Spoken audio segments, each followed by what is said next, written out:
Please note the views and opinions expressed by the hosts on this show are not necessarily the views held by the station. You're listening to Critical Mass Radio. Now it's our turn. And good evening. Welcome to Outside the Box. You're on Critical Mass Radio. I'm your hostess, Kate of Gaia. Saturday night. Yeah, wow. Still airing from an undisclosed location somewhere in the Milky Way galaxy. I'm not quite sure where, but we're broadcasting. We're here. Yeah, what a beautiful day. It was extremely hot. We went out and about for a bit and spent a little time down by the lake observing all the extras, and didn't see any co-stars in the movie, but it was very interesting just to people watch and see yourself from a different perspective. And that's quite literally what you're doing when you're observing others. You're observing yourself. So don't be too hard on yourself, eh? Don't beat yourself up too much. Just thought I'd mention that just because. Anyway, yeah. So see, there's the other thing too about actually getting some social time. Doesn't allow for a whole lot of introspect for doing shows. Right, so you can tell when I'm absolutely focused, and the difference when I'm actually out and about, and it's quite something. I think what I will like to discuss a bit tonight, and I know we've got Miranda. I was talking to Miranda earlier today. I know she's on fire. I want to discuss the movie Revelation. I haven't had a chance to watch it yet, but I will. But I'll open up your mic, Miranda, and where's one sec? Get down here, and we have, we'll throw Ninjas open as well. The Three Fates, right? But Miranda, are you there, honey? Hey, lovely. Yeah, I am. Yeah, great chat. Yeah, great chat earlier today. It was awesome. Whoa, yeah. Wow. Woo!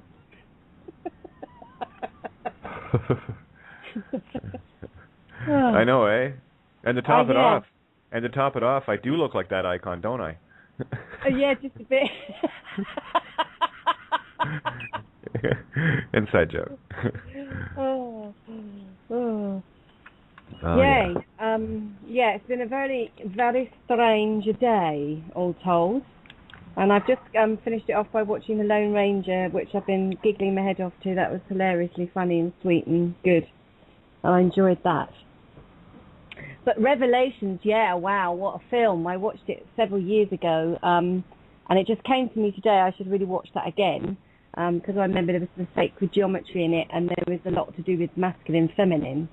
And I just wrote reams and reams as I was watching it. It was spectacular. Right on. Just before you get going, here's another one for Revelations. You know how I hear words, right? And look at them, and it's like my eyes have scalpels now. I just look at words and go, sip, sip, sip, sip. There it is. Okay. So, la, shuns. Okay? Re, as in Ra, you, the light of God. V from verily, truth. Right? Law, well, we know what that note's all about. It's kind of a shitty frequency on the planet. The Law Society, they own that note. And, of course, shuns. So it's about letting go of the illusion. Revelations. Keep going. Well, where do we begin? It's very Masonic. It's about this chap who's obviously relative of the Templars. His son is just released from jail, who is a decoder. And he went to jail because he did some dodgy dealings with the bank for his father. And they're all looking for this box, which is the loculus, which has something to do with Jesus Christ, but in the beginning you're not really sure what it's to do with. But throughout time, the Templars have been trying to get hold of this box, yeah. Oh, my God. So box led me into the whole thing with Pandora. And then I started looking up the meaning of Pan, and, of course, the god Dora, and Dorothy and Oz. just mega, mega, mega, mega, mega. I can't even keep hold of it even. It gets very overwhelming. Yeah, it's so overwhelming, and I don't even know if I can really explain it. Oh, welcome to my world. Yeah, that's every night, you know. Again, guys, the key is in the phonics. You know, it's like standing in your naked truth. You had taken out of that P. P is the inner key to the inner kingdom, right? Yeah, yeah. That was something you had put together as well.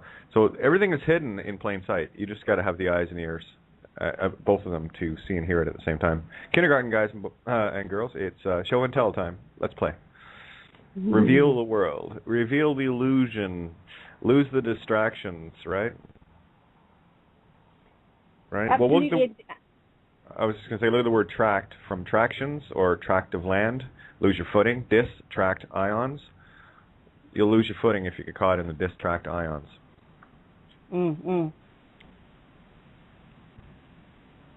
Sorry about that. That's okay. I looked up the word loculus, which meaning is either coffin, manger, or purse, or a little place, which I thought was quite interesting. And of course, it is a lock for us, lexigram. Exactly.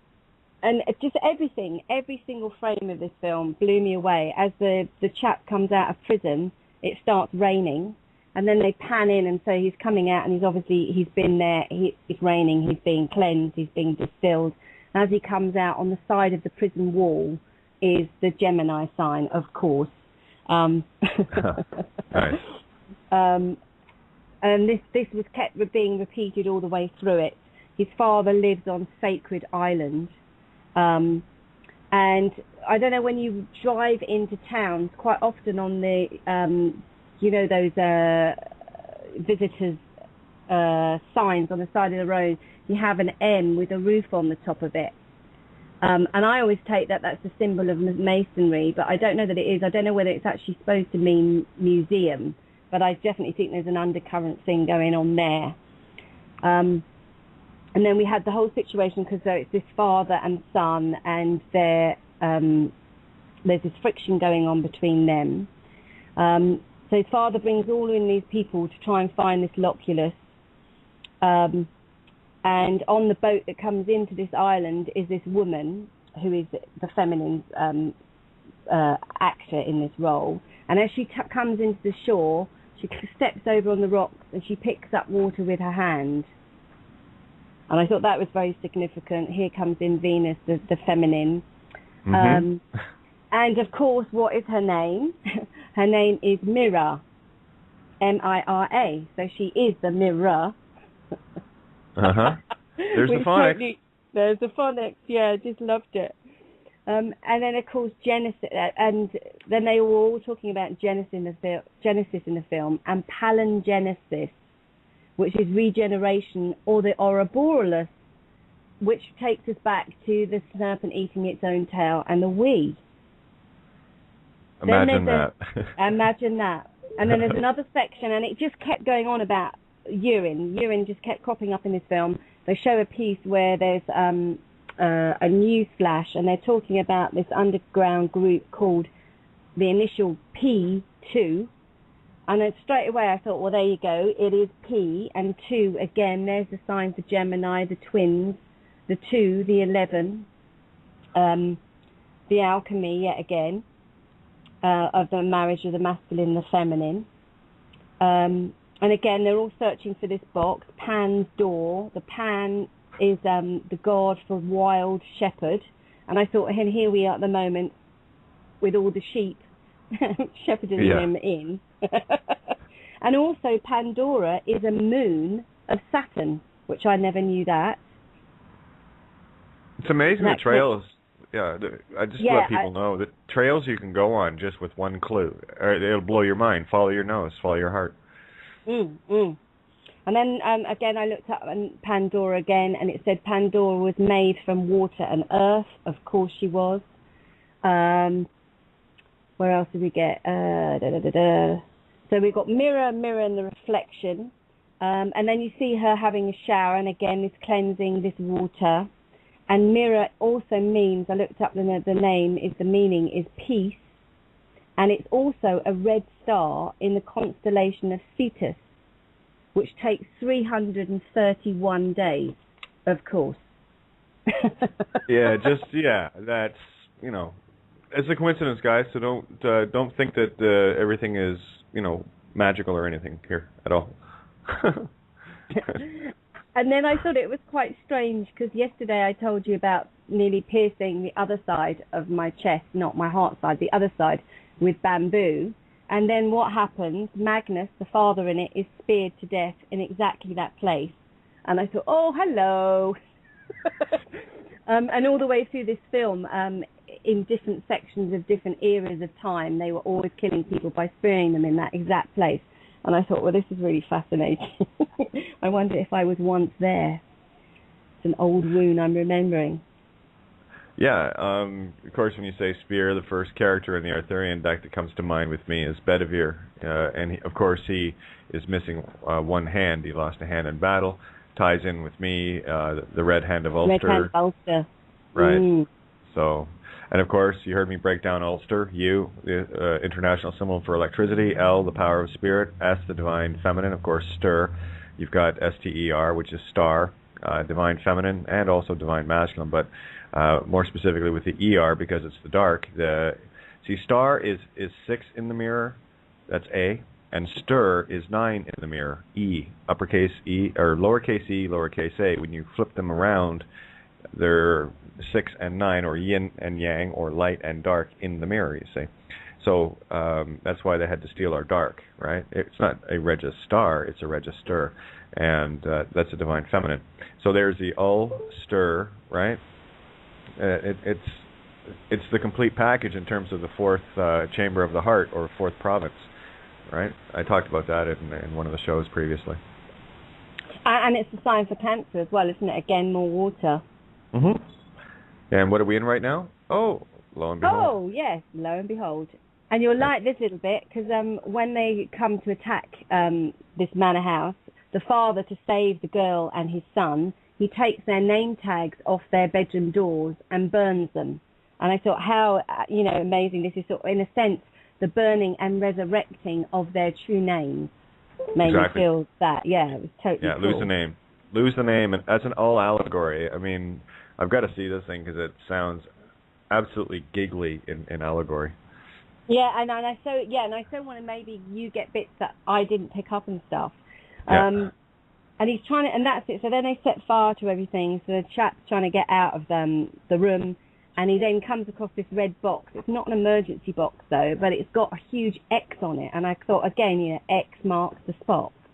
And then he unlocks the door, there's fire, and he gets thrown across the room from this blaze, and he lands on this statue, and it's a ram's head, and I thought that was really interesting.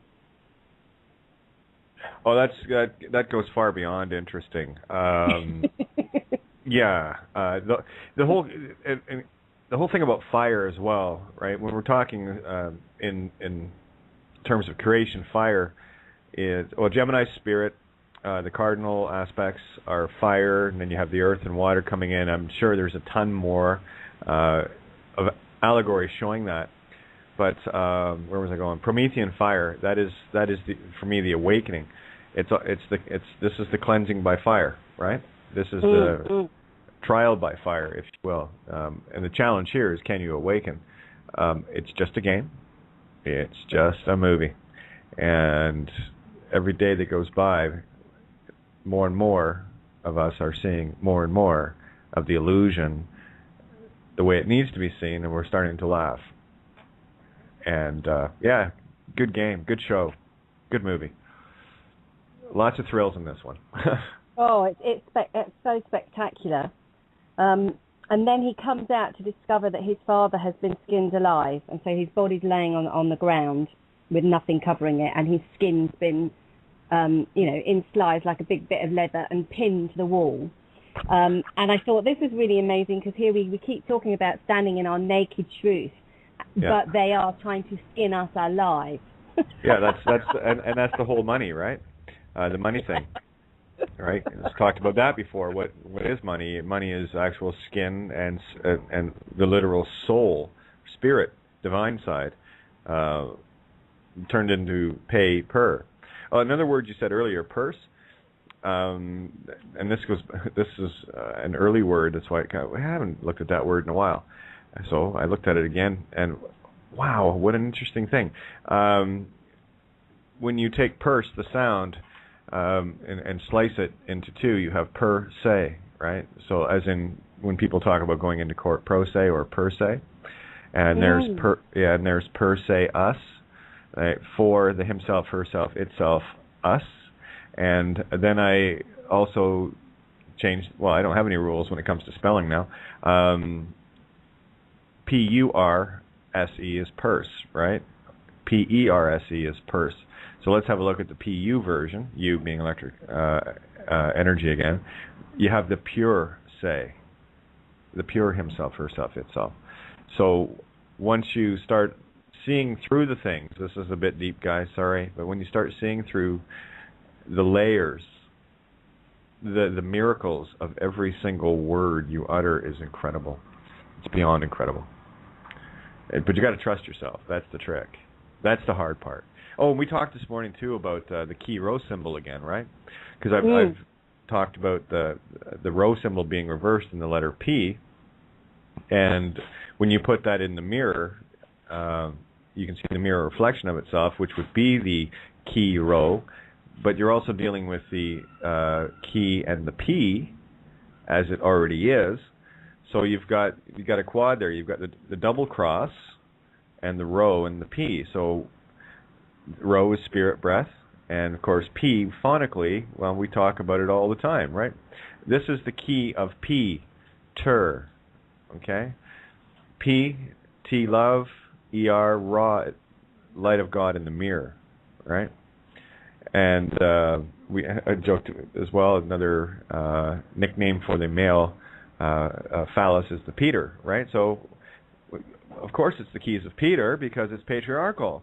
And lo and behold, what comes out of that? But urine. So when you can look at the key rho symbol now, and it's right there in your face, and there it is, the waters of life. X marks the spot, which is key. That's the Greek letter X, or it looks like our X. In Greek, it's pronounced key. And of course, when I see CHI, you go to the Chinese, and they refer to that as chi, or life, right? So there's your P and the X, and that's how we're double crossed. So there's the ticket. Does that work for you? Absolutely. Yeah, it's all there. Look how many layers you just peeled off that one little symbol. And I mean, we haven't even. It goes on and on. It's just it's completely mind-boggling. And in a way, I don't want to totally spoil it because I want other people to find what they find as well. You know what I mean? Well, I don't want to share everything I found with it. Actually, I would urge you to show everything. That way, people have already got things that they're into, and other things will pop up. Because when you're looking to find something that has been mentioned, your eyes and ears are wide open, and you're going to observe a lot more. So again, I love to spoil the entertainment value of movies. While everyone's looking at the stars and the action, I'm looking at the hell, the set. Right? Set, Satan, Saturn. Yeah. So don't be distracted. Look around and see what's in the set. That's the other part I really focus on what's going on in the background and take a bird's eye view. Like I was saying about World War Z, I think I mentioned it today about it's got the representation of the left brain and the right brain with the bridge, the only road between them. That was allegorically laid out when Brad Pitt's character had to go into the left brain to get the answer without letting all the poison get back into the right brain. And that's, for me, allegorically, is getting silent. And your right brain's already made the choice it needs to make, and it's given you the answer, and then you have to analyze it, go through it logically. That's the whole purpose. Like, I mean, people will, with me, with regards to the ego, I don't have an issue with the ego as a tool. It's when the ego makes the being the tool, right? Where they're trying to rationalize everything, trying to solve things in the physical realm. Sorry, guys, you can't do it. You can only use it to analyze. It's the observation tool. It's like trying to change the world, with the camera instead of actually going and doing it. Wrong analogy, but hopefully you get what I'm saying here. Ego is a very powerful thing to use, and it's equally powerful to use you. Don't be illusioned into thinking the ego is you. Anything with emotions and what reactions and being offended or whatever the case may be, that's ego. That is all program. It's designed that way because it's like the chip that Data got in Star Trek that gave him emotions. What you have to do is take the emotion chip out. You still have the emotions because you've experienced them, but you're not at mercy to them anymore. So by all means, share whatever you want. Destroy the entertainment value. Let's get into what it's really all about. Well, then it continues. Then so he goes to the top of this sort of like castle place, and he finds Mira, who's up there, who's been meditating underneath the full moon. And she looks like she's in a trance, and he has to shake her. And he says, "Didn't you hear that? Didn't you hear what's been going on?" And she says, "No, I was meditating. I didn't hear." And I thought, there we go again. Here is a message of when we're meditating, the voices, the humdrum, the mess, the craziness stops. And of course, she didn't hear all the rubbish because she was in her zone. So that was quite interesting. And then they managed to escape through an underground tunnel, and then they get into a car, which is A189 DCU. I didn't really look at those numbers and letters completely, but that was the number it was. And then they end up staying in a hotel debonair, which I thought was very interesting. It sort of conjured up. I don't know why I kept thinking date of birth on air. It kept saying to me, and I might lexigram that a bit later on. So they go there. Then he goes off to see his mother to check that she's okay. And again, they've already got her there first. They've gassed her, they've strung her up upside down, and they've tortured her to try and find out where this loculus is. He gets there and she dies in his arms. So he then has now become an orphan. So he has no problem now with the mother and the father. He's now dead set on his forward path. And then they show you clips into the past of Isaac Newton and various other people who have had this loculus through the ages. And I'm pretty sure it was Isaac Newton.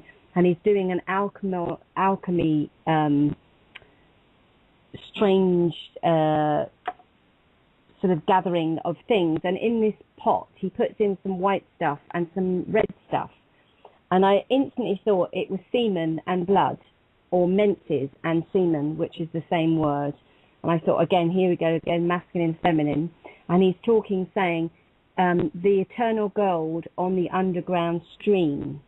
And then the stars aren't aligned correctly, and so we've got to wait another 1,000 years until the stars are right again for this eternal gold in this underground stream. And then I kept thinking, and again, we've been talking about this a lot, about how they've taken our urine, our eternal gold, and put it in their underground system, in their sewage. So I thought, that's just coincidence. Keep going. Yeah, of course, yeah. And have they had to steal it for 1,000 years to get the energy that they need to do whatever they're going to do with this loculus? So that was fascinating. So then they go on the trail of the search of this box, and they find, again, another sign, Alpha A Omega, and again with the P in the cross in the center, which then sends them, that was it. And then he sort of takes her prisoner. She doesn't want to have anything more to do with him. She keeps saying, I want to go. And he says, no, they're going to get you. You've got to come with me. And she says, I should be able to come with you willingly, yeah? Be your partner, not your prisoner. Interesting. Very interesting. Very interesting. And then it shoots back to the past again, and there's this guy, that's it, when they're looking for this sign. He says, you don't look like the sort of people that come looking for this. You don't look the sort of type. And then they said, oh, no, we're just curious. And he said, well, curiosity strangled the cat. And the guy says, he's called Jake, he says, no. He said, curiosity killed the cat. And the man says, no, I think you need to relook at that. Curiosity strangled the cat. And what was I talking about before? What the cat represents? Divine feminine. Mm. You know, raining raining cats and dogs. Yeah.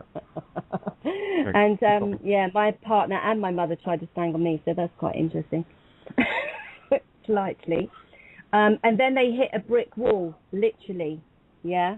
And then that's it. They hit a brick wall, and then they managed. That's it. They managed to. I can't remember what they do, but they do something, and then they find this other little secret underneath, where P is the cross that marks the spot. And then they discover that they need to go to this place where Revelations was written, and it's called Patmos in Turkey.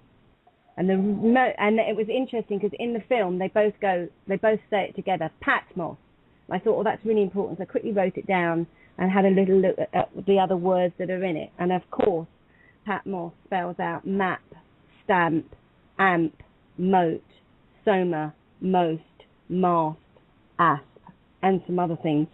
But all of those incredibly relevant to where they're going to find this secret.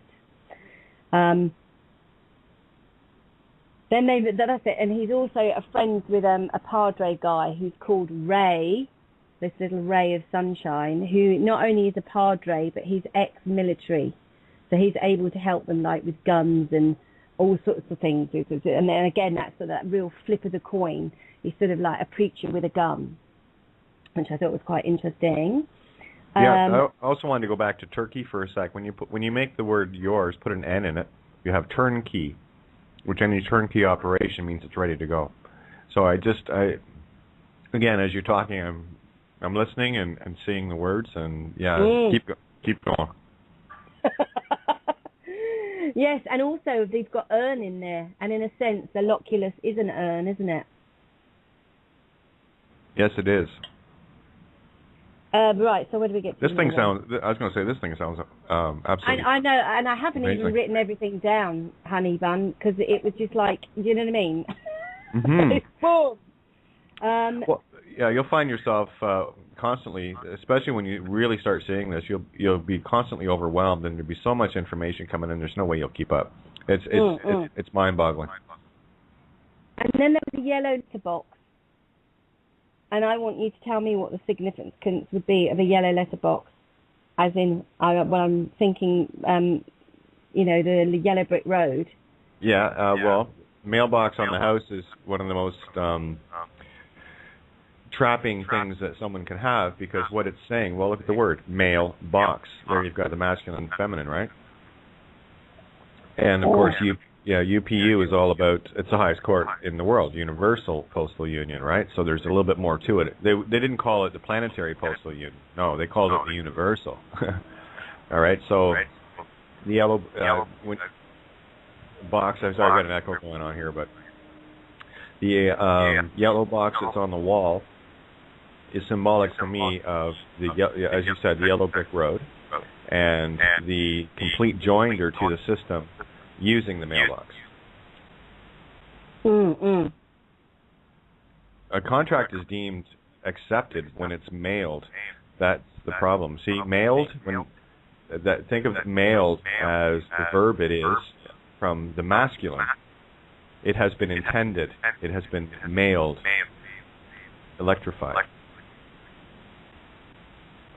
Neat, eh? Yeah, like I said, I've got. Oh, go ahead, hon. Yeah. So then there's this really strange bit, and I kept thinking I couldn't really work out the significance of the line, and I should watch it again. She's standing up on a stone, and he's sitting on a step, and as she's standing there, the sun casts her shadow onto him, so it's sort of covering over him slightly, and I couldn't work it out. She sort of puts her arms up, and I can't work out if she's sort of, the shadow is making the ankh or the symbol of Venus, but there's more to that. The allegory is the divine feminine, when she holds her arms out, that's representation of the cross, and the masculine is. I immediately saw the divine feminine shadow cast upon the masculine, right? So the masculine only has a shadow of the divine feminine that we need to bring back to light. It's been crucified. And also, I felt that they were trying to insinuate that she could be, that she wasn't all that she seemed, that maybe she wasn't trustworthy as well, was because they keep throwing that little bit in, you know, and Ray keeps saying, oh, I don't know if you can trust her, she's a woman, blah, blah, blah, blah, blah. You know, she's into alchemy, she's the devil, blah, blah, blah. So that was quite good. And then... Go ahead. No, we could go back and forth like all night here. It's all good. You know, trusting of the divine feminine. That is, I don't know if I can trust her. What that's saying allegorically to me is that's Mrs. Doubtfire, where you're doubting yourself, your true creative essence. That's your divine feminine aspect that has been stolen, right? And this is what we're after. This is Pandora's box that we need to get back. So, yeah, I mean, if you watch a movie literally, it'll entertain you. But if you watch it allegorically, it will melt your mind. And yeah, that to me just says that we have lost the trust in our divine feminine because we haven't really had it in our vision for how long? Too long. Just my thoughts on it. So carry on. Well, you can tell my mind is still pretty melted. I'm all over the shop. And I've drunk so much pee, I'm yabbering. I haven't got verbal diarrhea, I've got verbal urine. Right on. It's true, though. I mean, just do it, guys. Pay attention and do it.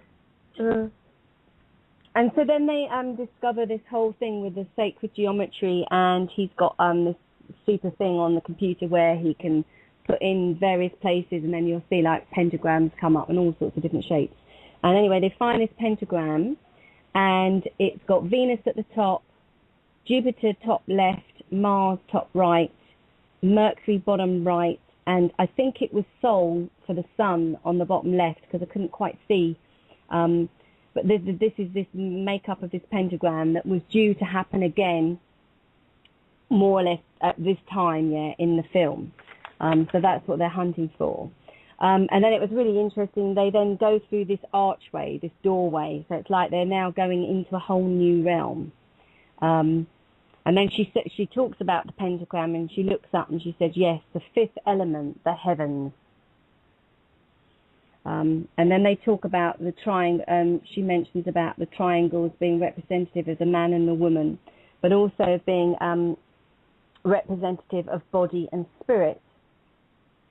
And then this is when I had my huge breakthrough, where I just suddenly, and then that's it. And they find the book, they get the box, and on it is this figurine of Aphrodite, which then made me think hermaphrodite, which then made me think of you, which is why I rang you, because I was completely over the top, because I suddenly worked out that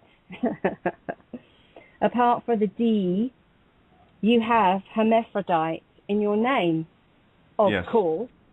Which go figure. Completely blew my socks off. Not that I had socks on, but I was completely delighted about that. And I forgot to tell you, because I did it with Keith as well, with your other name. And have I got it written here somewhere? Because you're lacking the D if you use it with Kate Renee Thompson. Right. And you're lacking an E, an A, and an R if you do it with Keith, but you've got the D that way because you've got Wilfred, which I thought was fascinating.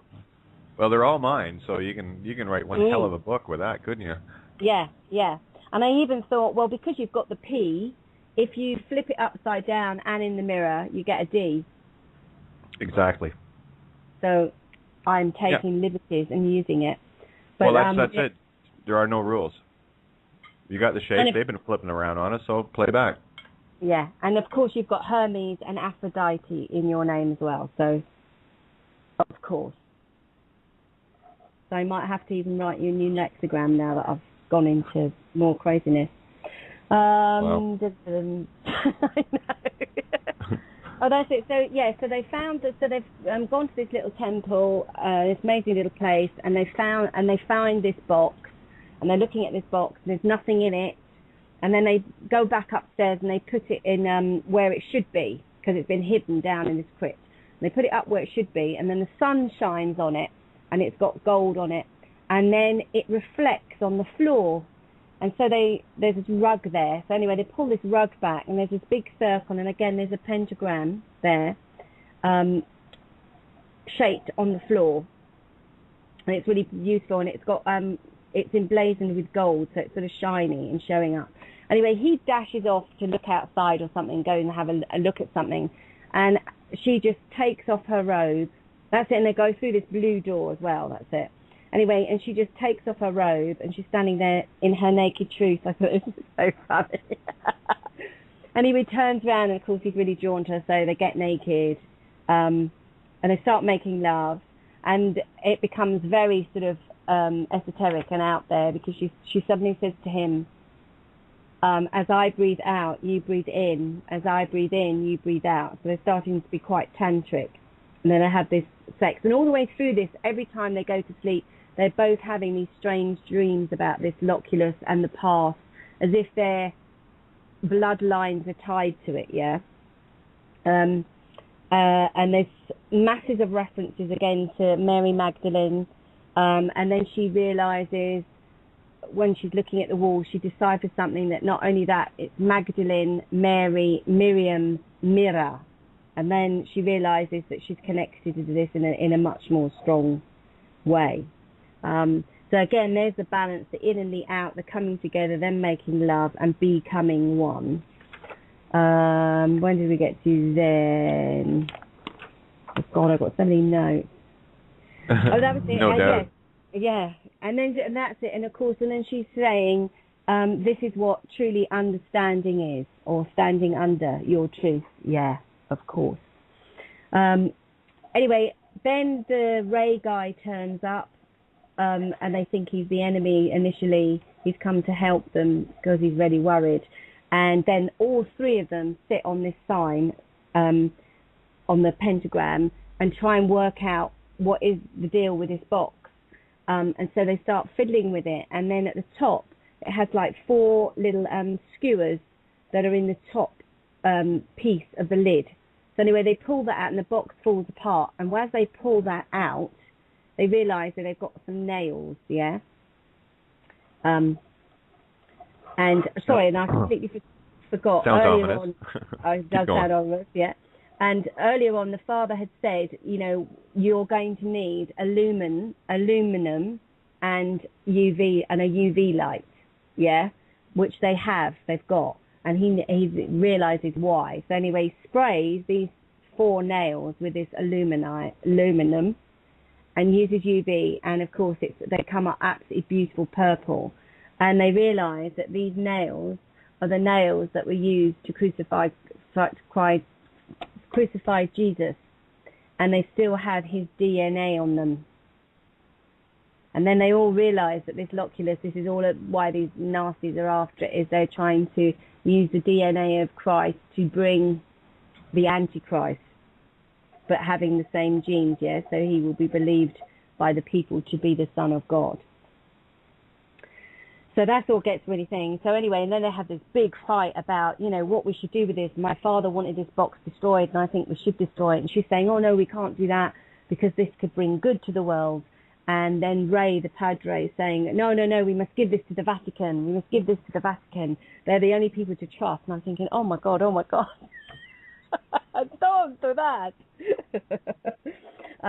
So they go through this big turmoil of what they should and shouldn't do. And then suddenly Ray picks up the box and he runs out of the crypt and he wedges them in. He pulls down a bit of scaffolding and he wedges the masculine and feminine and he enslaves them in this crypt and runs off with this box to take it to his very good friend at the Vatican because it needs to be saved. So they're left in there and they're screaming, let us out. And he says, oh, don't worry, here's some food and some drink. I'll let you out when I come back. But this must go to safety. We must do the right thing here. So he goes off, and as he leaves the island, he puts a message in another yellow mailbox, obviously saying that these two people are in this crypt. And then he gets on the boat and he goes off to the Vatican. And all the way through this, the guys that had killed his father, these Nazis, are led by this strange guy.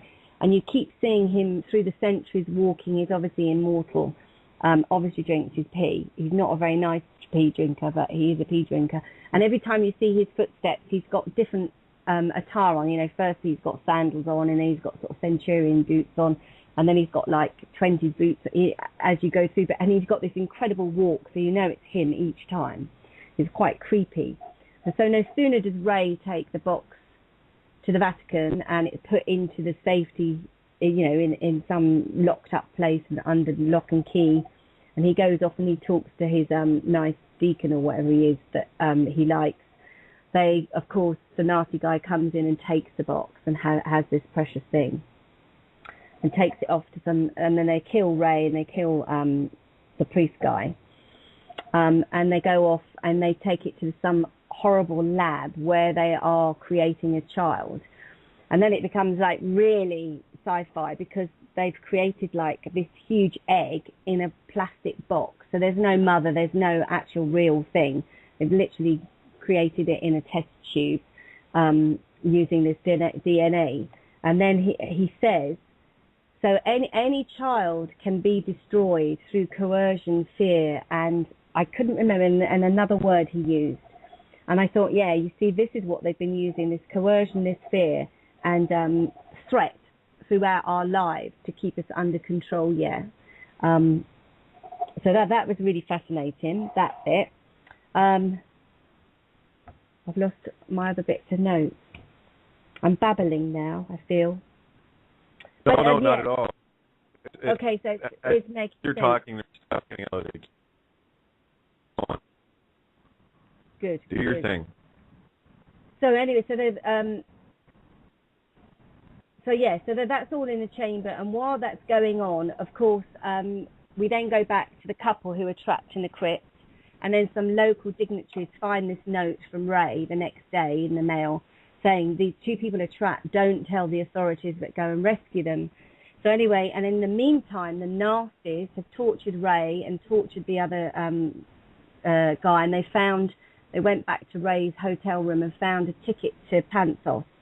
So they know where these guys are. So they go to this crypt and they're out to kill them. And whilst they were in there, they climb up this sort of like catacomb and go into the top. And there's these really strange things that they set up centuries before of sand, where if like they were being invaded, they could swallow up the crypt in sand, yeah, have all these tunnels pouring through the sand to cover it up and save save the loculus that would be in the bottom. So anyway, he and she get up there and he says, right, what we've got to do, this is the only way we're going to have to knock the sand. And she said, oh no, we'll all be killed. And he said, no, it'll be okay. So he knocks the sand out and it starts, it's like quicksand, you know, eating up everybody who's trying to get them downstairs. And they're trying to climb, and he manages to push her, and he pushes her, and she just gets up in the skylight, and then it's quite sad. You see him slowly disappearing underneath his stand, and only his hand is stuck out, and he just keeps saying, get free, just get free, get out of here, and then he's gone, and he's dead. And she's screaming out the top of this little tunnel, saying, help, and these other people that Ray has sent a letter to come and save her.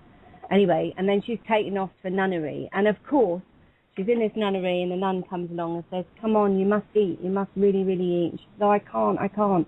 And the nun says, don't feel so guilty, you know, that you lived and he didn't, because you are not only feeding yourself, you have to think of the little one. And of course, she's pregnant. So this is sometime later, and she's still feeling terribly guilty, and she's pregnant. And then it all gets a bit weird because the alignment comes up, and then it sort of cuts it.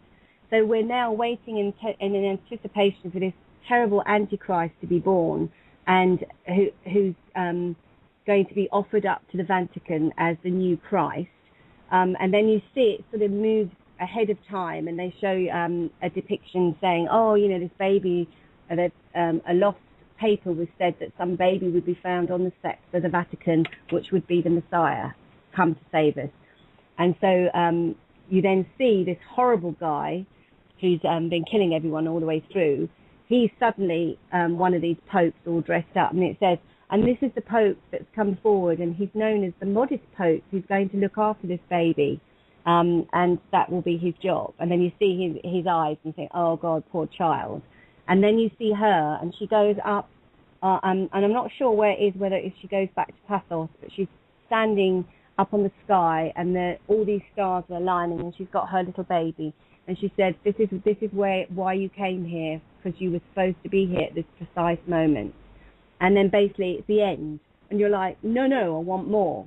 But it's left us, and again, it's strange, isn't it? And there's no reference whether her baby is male or female. And I felt that obviously her baby is going to be Abel, and the other baby is Cain. So again, in a sense, it's like a twin. One has come in the physical, and one has come in the spiritual. It all boils down to electromagnetic, electric, interweaving of the energy of the masculine. I love the symbolic. I got to do this. This is, Darling, you're breaking up a bit. I can't hear you very well. Okay.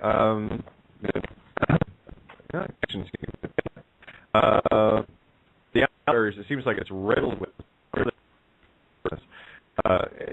It boils down to, I don't know if you caught this or not, but everything in this universe boils down to the common denominator of masculine, feminine, masculine, which is the electromagnetic metric universe. And it's interweaving. That is the episode when you're talking about the plane. You breathe in, breathe out, and vice versa. And that is the allegory of the universe. It is ebb and flow. And right now, what we're experiencing is the breath in. We started the breathing out. Now the divine feminine is breathing in, bringing creation home, back to the ovum. Right. So it's everything is a circle. It's fractal. What are the names of those dolls that large doll on one side, and a small one inside, and a small one inside? What do they call those? That's I see the universe. Infinite. It's just getting infinitely larger and smaller. I mean, everything is relative in terms of, and the only way we can actually determine large, small, is the fact we live in a physical universe where we look at things that are would be small, and a television would be large to it, right? But a TV would be small. So it depends on the perspective where you're looking at. So everything is complete clarity. What we're with here is the war of duality coming into focus. And the biggest allegory that I'm sent to the movie is the fact that everyone has the Christ and the Antichrist within. You choose, right? Yeah. Which part you're going to be. We have a couple of callers here. You want me to bring them in? We got Bindi. Yeah. We got Bindi and area code 61. So I'll open up both mics. Area code 67, your mic's open. Hello. Hey, how are you? Hi, this is Brandon. I called in last night. Yeah. Calling back again, Kate. Yeah. It's wonderful to listen to a British woman tell a story. I could listen to hours. I don't know if that was a movie or a movie.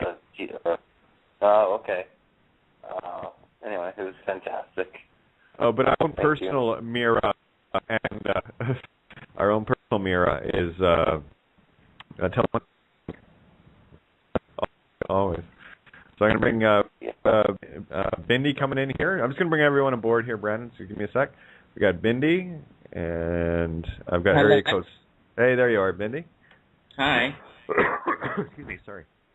Okay, and we got area code 604. Okay, so everybody's in. All right, so jump in, guys. Questions, comments? Let's open this table up. Yeah, I was listening with awe to Miranda. It doesn't sound like the coziest Sunday afternoon movie, but I just downloaded it to check it out. It also reminded me a lot of the Hellraiser movies. Well, one of them is called Revelations, brought out in the same year. so it's funny. Look away. So I'll be cross-referencing them too. It's all both about a box. Look away. Yeah. I love it. I could never stomach those Hellraiser movies, but I'll try again. Who knows? And another little funny thing I didn't tell you is it's made by Romulus Films. Boom, boom. Yeah. Oh, that's funny. I just got a statue from someone of the Lupa with Romulus and Remus. Yes. That came today. Funny. Yeah. Yeah, and just to let people know, to clear up a whole lot of misconception in history, Romulus and Remus were boy and girl. Castor and Pollux were boy and girl. Cain and Abel were boy and girl. And every one of these stories has been portrayed and betrayed. See, portrayed, betrayed, as twin boys. And it's here. I got to say it. Here's a pun. It's an absolute fallacy. Okay. Yeah, I've got a cartoon of the Lupa with Romulus and Remus, and one of the babies is sucking the wolf's teeth like no tomorrow, and the other one turns around and spits it out. I thought, right, that's fake. Hilarious as well. That's beautiful. Again, I mean, look how long through history. I mean, until we actually got to the point where I'll never forget that moment when it hit me that Abel was female. Because I've been indoctrinated my whole life. Everyone has. If you went to Sunday school, right? Abilene, not Abel. Abilene is the female word. Yeah. And then lexigramming Abel, well, you've got Labe, right? Baal. So there's a couple of interesting, well, the word Labe from labia, right? Yeah. The entry to the ovum, the womb. Maple. Yep. And Gravity Falls, Mabel. And who was her twin brother? And that's why anything that has twins in it, in terms of series or whatever, immediately draws my attention because I know exactly what the allegory is going to be looking at. And here's the thing: everything, and I can't say this strongly enough.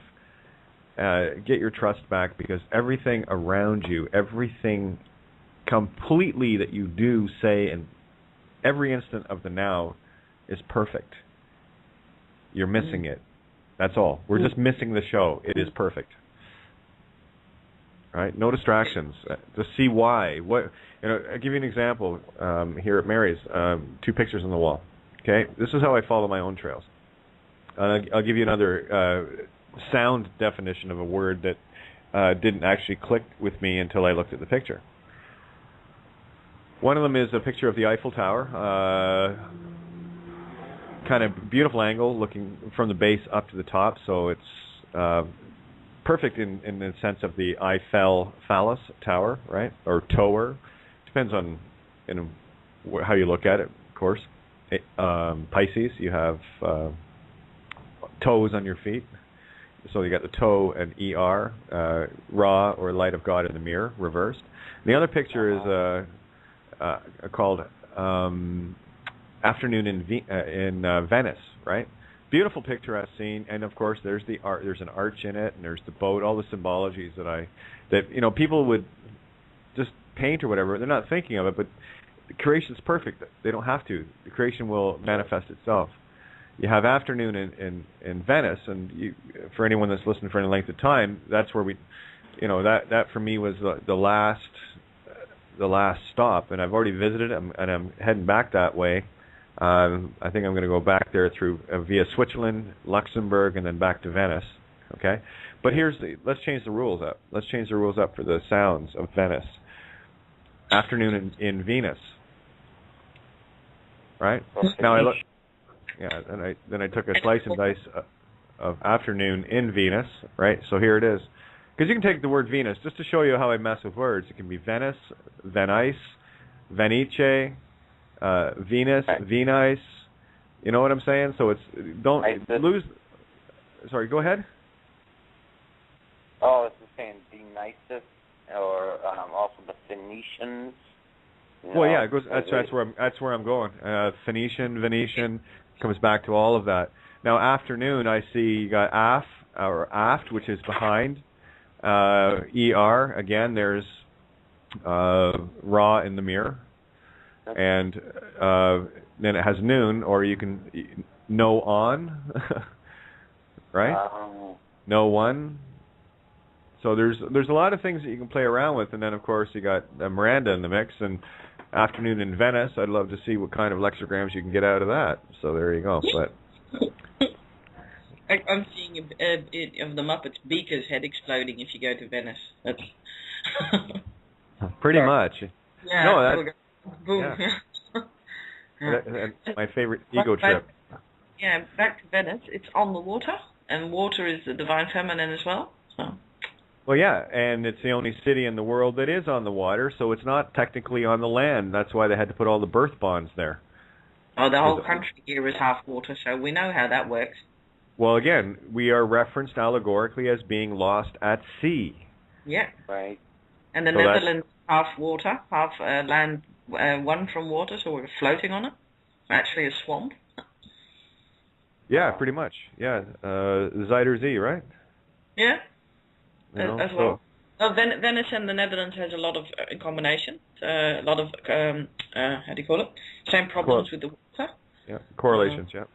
Yeah. Not the one in LA. No. Yeah. What's that, Brandon? Different. Oh, I was just going to say the Venice in California is a little bit different. Yeah, but it does have canals. Exactly. Venice Beach. Gotta love it. So I just cracked open a fortune cookie, so here we go. Now is a good time to finish up old business. That's what we're doing. Hold on. Well, I'm just telling you what's happening right now. Oh. Yeah. I literally just cracked it open. Go ahead, guys. Oh, hi, it's Patty from Vancouver. Hey, Patty. I'm hungover today, so I'm not primed up. I didn't even have my pee this morning. I was so... I had so much fun last night. Oh, my God. That makes two of us, and didn't drink that much, but that's the thing is I don't drink at all usually, so it's I know your pain somewhat, Patty. I didn't get wrecked though, so it's all good. Oh, I needed to get wrecked. I really, really needed it. And so did my girlfriend. Her husband is missing. Now this is my friend from Winnipeg. I've known her forever. Like, we went to Europe for a year together, and her husband has been deemed missing and drowned, and it's a very, very suspicious. I said to her last night, I said, you know, Daniela, you just think about whether you believe what the RCMP are telling you or not, because I smell a rat. I really do. So they're going to get people to come into Harrison Lake on Friday from the States. She's paying for them to come up, and they do this sonar kind of, his name's Ray, go figure, right? Raymond Salmen, S-A-L-M-E-N. I mean, just the name itself, I'm going, oh, my God. Well, who was one of the characters in the movie we just talked about? Raymond. Yeah, that's so true. Yeah. So, anyway, you know, Miranda, what you're talking about in this is just mind-boggling, and this whole thing about P. Now, because my name starts with P, it's kind of, special to me, and I'm thinking, okay, what is it? How did they mess with us, with our P? And how they did it was exactly what you're talking about. They took the letter P, right, and they reversed it. And how did they do that? Well, as above, so below, like you do, Katie, when you're looking up things in Black's Law Dictionary. You look before and you look after, right? So what they did is they took the O, which is our dot, okay? So now they've got our dot, and what they did is they added their stick, and they made the P. Well, when they added the stick, because it's all magic, right? It's just magic. So they took this is how they were able to reverse. They reversed our P, and they reversed our P. Double crossed. That's and the so key now you have, yeah. Exactly. So you have the P, now you have the Q. So they took our O and they put the stick on the right bottom, the bottom right corner of our dot. Okay. So so what they did is you take the P. The P. Okay, this is crazy. as we know. Now they have the P going in all 4 directions. You see how they did this with the 4 sticks? They put the P backwards. That created their magic, which is the false P, which you always talk about. Now they've got the real P, which is flip side of that in the mirror, and then when you turn it upside down, you've got a B and a D. So they have totally gotten all 4 corners, all 4 dots. Yeah, the quad. Yeah, and what do they have after our P, our reverse P? The X, right? X marks the spot. Well, those are the sticks. They're just showing you right there. They took the sticks and not only that. I love you, Patricia. I so love you.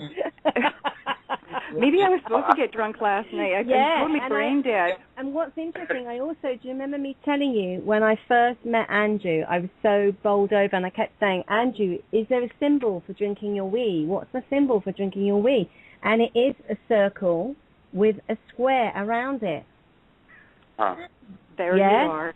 There you are. And again, if you then turn them the other way, if you put the circle and then put the cross through it. That's what Da Vinci was trying to tell with, you know, that man in the circle in the square? Yeah. Oh, yeah. Yeah. Drink your beer.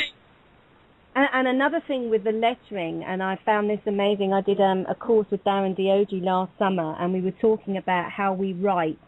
And if you have got lines on a page, you know, like the P, the tail goes underneath the line. You do the head on the top and you do the line underneath, don't you? And with the D, you do the D and then the line goes up. Well, all of our writing is incorrect because the P, the circle should start really high up and the P, the line, should be on the bottom of the line. Do you see what I mean? So it's in the air. And the same as all the other letters that do that. So that's J that goes down, it should sit up in the air. And it's about the descending and ascending and how they've taken, you know, like the vibration of these letters and they've pulled them down and brought them into the deep end of everything. It's fascinating.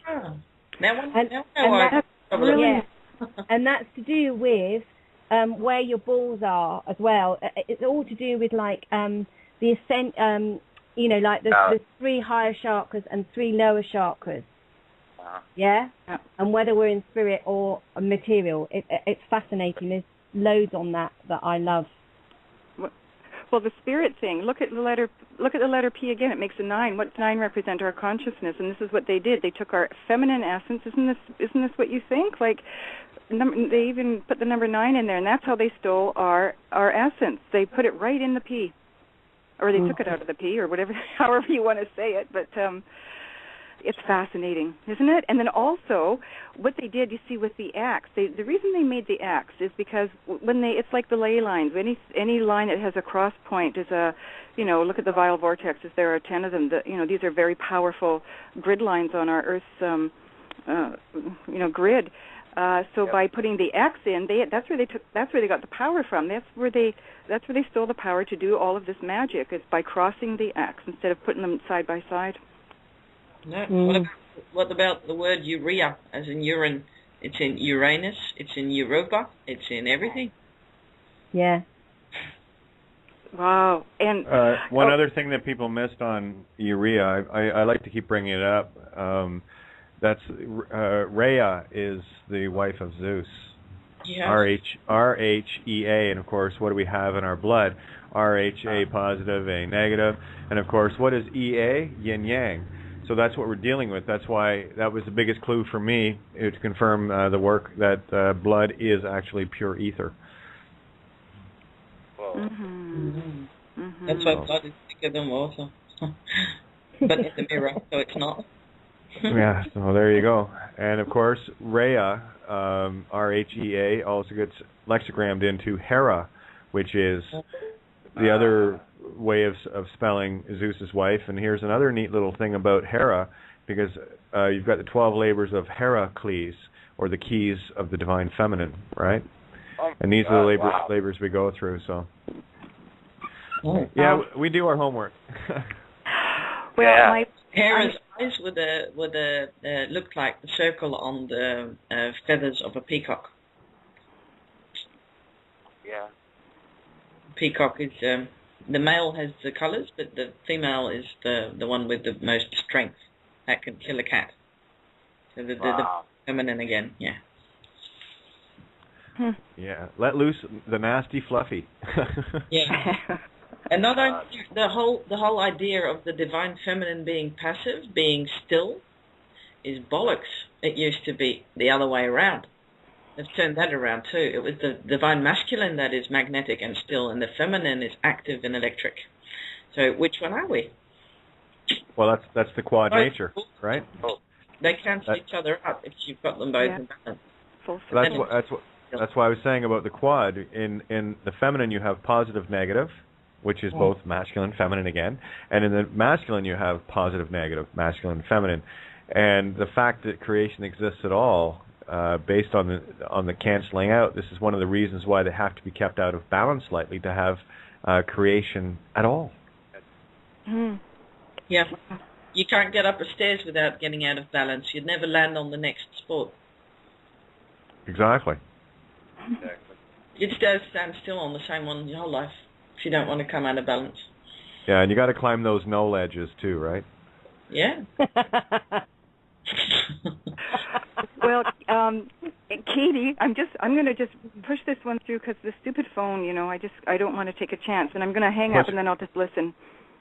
But well, push it through, hon. Let rip. Okay. Yeah. I just want to put, because I'm really feeling like crap today too. Oh, see, even my Madison. Okay, this is Madison the dog. Madison. Yeah, mine went mad earlier on. Oh, I'm laying out here naked, and the little girl just came home. That's okay. That's okay. Anyway, yeah. I'm just going to put my back on. Anyway, so what happened is a couple of days ago. Hey, Chloe. See, I even said hi to put attention to myself instead of hiding. I'm just testing the universe. See, but she's gonna be more embarrassed than me. No, she won't. She won't be at all embarrassed. Children are completely different about it. Yeah. It's us that put that shit on it. She'll be fine. Yep. Well, she, I know her, and she's not fine. I can assure you, but it's okay. So what happened was, remember that the only reason I'm bringing this up is because it's going to help people, because I'm kind of walking this out literally, and then I'm just going to tell you how I did it. So that day when I went naked right through the house, well, the next day I knew I had to do it again. And I'm like, are you give me a break? Like, I'm, okay, good. I get pissed off at first, and I go, nope, I'm doing this. I don't want this monkey on my back. I want to get rid of all this crap. If it's fear, I'm getting rid of it. I'm going to boot it in the ass. So I go, okay. The painter was upstairs. Now I have to go again. I have to go from my basement suite up through the kitchen past the painter. I was just talking to him in the kitchen like 10 minutes before I was going to head up, and I thought, okay, I'm going to just do this. I don't care. You know what? I'm going to do it. So this time I went up totally naked. I didn't even have anything on. I had my little backpack, all my stuff in there, and I opened my door to my to leave, and I could hear him upstairs like 10 minutes ago. I could hear him painting and banging and stuff, and then I thought, I don't care. So I walk up. He's not there. He's gone. He left. Right? Like he was not there. So it's hilarious. If you are really trying to be caught with your knickers down, whereas everyone is always trying not to be caught with their knickers down, I think it's hilarious. You think what you wanted. The universe disappeared. So did the phone. Isn't that hilarious? So I go in. I go in the bath. I do my routine, and what I do healing in the bathtub. I put really a lot of the Epsom salts and baking soda, and I listen to some DNA repair stuff on my computer, and I kind of lay in the tub, and it really just, I guess it's the water and everything else, it just really it really gets to the point. So my computer just froze at this particular point halfway through this thing. So I'm going, okay, well, I guess I'm supposed to move now. So I rinse off, and I'm packing all my stuff. Oh, no, before that, what I did is I have two kinds of medicinal marijuana, okay? I've got MK Ultra because of the mind control stuff, and another powerful one that I've got, which is not as powerful, so I kind of go back and forth. Well, I didn't take my MK Ultra up, which I usually do, so the universe was showing me I've got to now go through the kitchen again and go and get my MK Ultra. This always happens. I know I've forgotten something on purpose, so I go down naked. David, the painter, is not there. I go right to the house. Now, Chloe, this little girl here, she's right next door to the bathroom. I know she's in there because I heard her. She had the TV on, and I'm thinking, okay, she ain't going to come out. And if she does, I don't even care. Like, I just don't. I just want to get this over with, right? And so I go down, get my MK Ultra. I come back up, and I just happened to look outside at the front door because I had phoned Maureen to ask her if it was okay for me to use the tub, and she was out. But she was supposed to be back, like, half an hour ago, and I'm thinking, well, where is she, right? And I'm thinking, yeah, she'll come in. I know she will, right? I just happened to look out the front, and I saw the nose of a white car, and she drives the white car, and she often will park out in front, and I thought, oh, man, I just made it, eh? Like, I bet you she's just coming in. So I go into the bathroom, and I'm ready to go again, and I forgot something else. There was something else I had to get, and I thought, okay, Maureen's probably in the kitchen. I have to go through there. Just suck it up and do it. So I go, okay. I go out the door, and I go through the kitchen. There's nobody there. I go into my room. I come up with whatever I needed. I'm thinking, okay, she's got to be home now. I've given her enough time to get in. There's nobody there. Nobody. And I'm thinking, this is just absolutely crazy. See, fear. When you fear stuff, it usually doesn't happen. So anyway, I go for my tab, and the computer freezes. I'm getting ready to come out, and I now I can hear Maureen in the kitchen talking on the phone, and I'm going, okay. All right, what the hell, right? And so I go, okay, well, whatever, and I'm really not too excited because I know she's in there, and so I just go, okay. I had my backpack, I've got all my stuff, and I'm walking through the kitchen. Now, the wall's on my right, the opening is on my right. I'm just about to the opening. I can hear her on the phone. I know exactly where she's standing in the kitchen, and I just walked through. Well, guess what? Her back was turned to me. She was looking out the window, having a conversation. She didn't see me. She didn't hear me. I walked right by her, and her back was turned. She never saw me. Yeah. So, I know that effect. Actually, it's a beautiful effect. I think we should start calling that the Celestine effect. Yeah. Oh. Yep. Exactly. It's that is the power of directing your movie. And the minute you step out of the fear, you're fine. Inside and shimmer out of sight. Yeah. Yep. Today, I came back from my little binge last night, and I'm laying out in the sun just trying to regroup, and I thought, I had my shorts and a little top on, and I thought, you know what? I'm just going to push the envelope here because, you know what? If I'm supposed to be seen naked, it's under my direction now, okay? I'm gonna direct it, just like you said. And I just took all my clothes off. It's their yard, right? Well, Chloe's supposed to be at camp, and nobody was supposed to be here, but I didn't care. You see, that's the thing. I was wanting somebody. In fact, I kept looking at the back lane here because there's this little lattice work you can see. If people walk by, they can see me lying here, right? Well, of course, I'm on the phone talking to you. What are the chances? And Chloe comes home, and I don't care. I'm still sitting here naked. She's walked by me twice now. I don't care. Yeah, just lose it. Lose the fear. But you have to go through all those steps that I did in order to get to this point right now where you can sit here and not fear. Because, I guess people could do it on their own, but that's not how I was led to do it. I just went step by step, so that's... Yeah, you've baby stepped it. That's effectively the walk I've taken this life. And like today, Mary and I took a walk down along the boardwalk by the lake, and just thousands of people, right? It's a hot day, everyone's at the beach, at the lake, whatever, and I was the observer of the movie instead of feeling like I was being the observed, So it's a different mindset. I had a gentleman come up. He came up behind us and said, "Hey girls, you guys have have a cigarette I could buy?" And of course, I have my tin of native naturals, right? And so I said, "Don't worry about the money. I don't want any money." And I gave him 5 or 6 smokes because I have them. It's it doesn't matter. But it was just the energy and the interaction was just so absolutely natural when you just, and here's the thing, had I still been trapped in that fear, I would never have been able to give that gift, right? So everything is perfect. The baby steps. You don't have to take leaps and bounds. Many of us did in order to show the way to taking baby steps. But you have to take them. You can't sit this one out. What you were saying about the stairs, Bindi, yeah, you can stand on that stair all day long, and you will never move until you go out of balance to go either up or down. So there's your Humpty Dumpty. That was the brick wall you referred to in the movie, Miranda. They hit a brick wall. You've heard it. I write. Yeah. That's one of the allegories I use in songs, fairly regular. But even in the song Rescue, you find a wall and push on through, and that's, for me, the Humpty that has fallen off is trying to find its way back through the wall to find its way home. You got to push through. You can't. Well, you can. I mean, here's the thing. You can choose to not step and stay on the same rung of Jacob's ladder for eternity, but universe is in full motion. You will not be there long. Static is an illusion. Yeah. Everything, love is motion. This universe is love. It's in constant motion.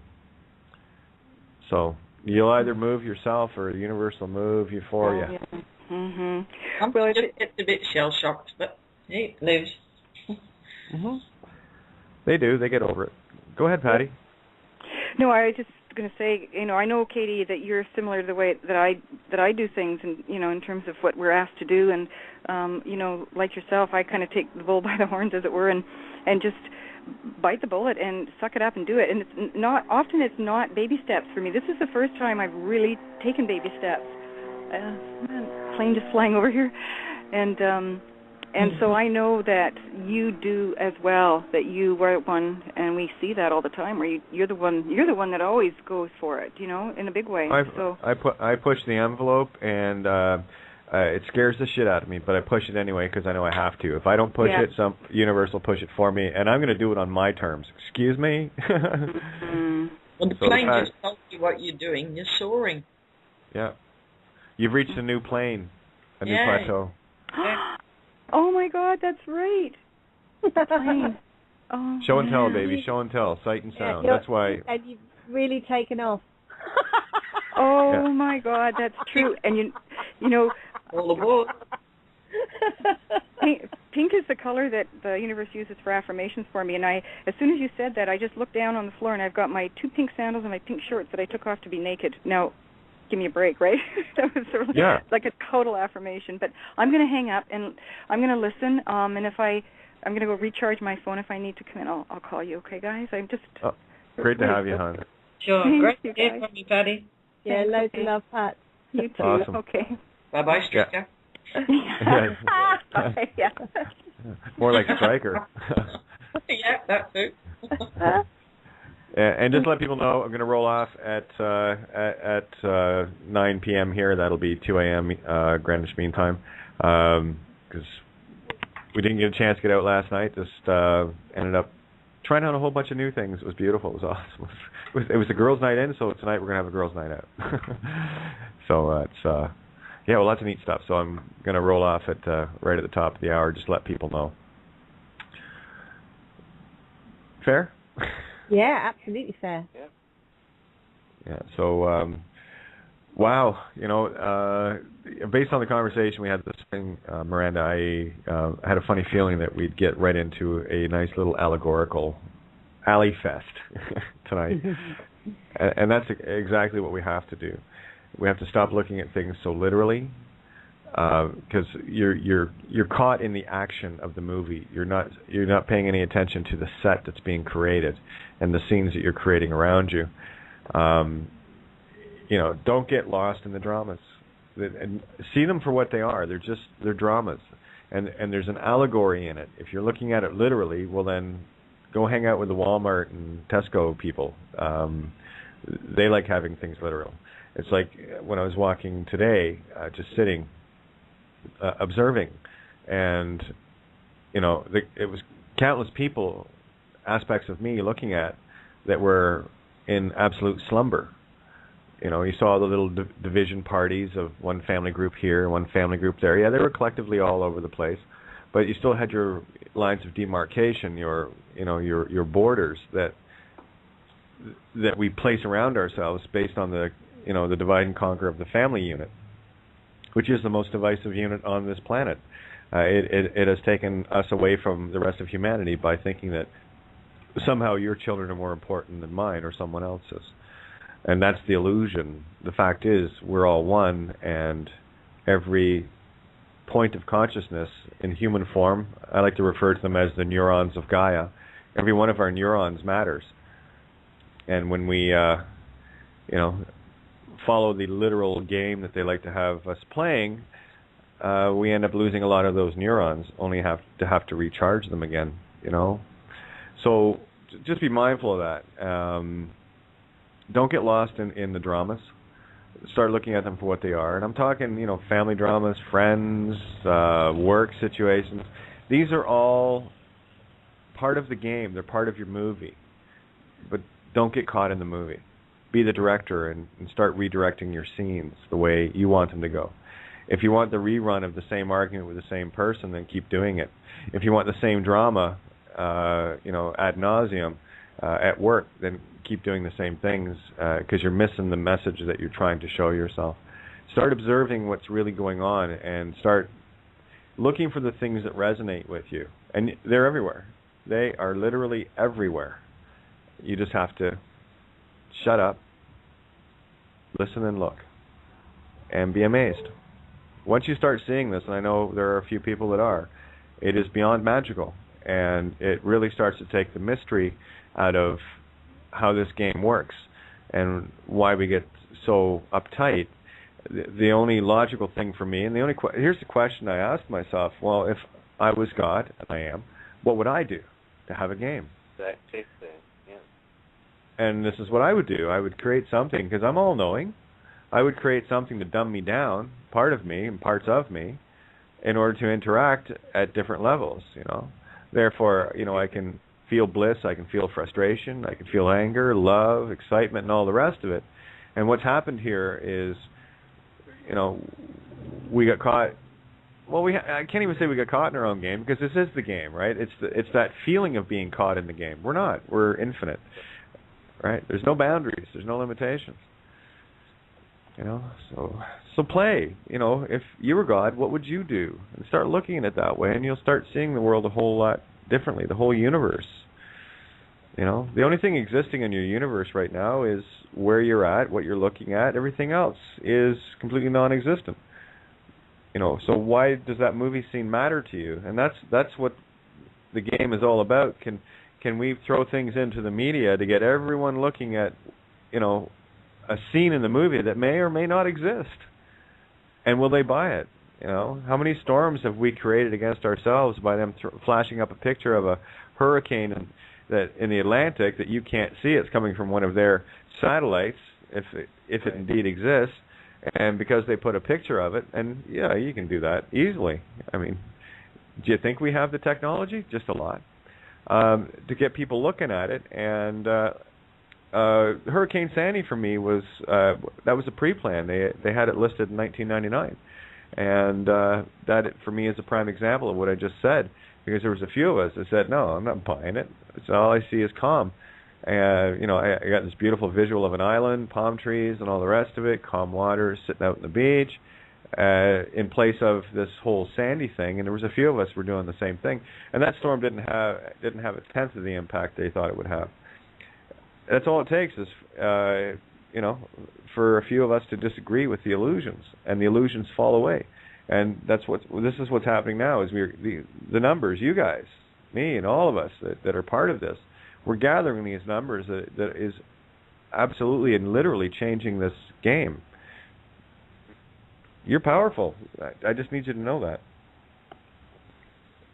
You are the Christ. We all are. And you can do greater things than I, so he said. Interesting. I just took the guy at his word. I said, okay, Jesus, I'm in. I'll play. I'll take you at your lessons, just like the rest of the teachers taught the same things. It's got nothing to do with religion.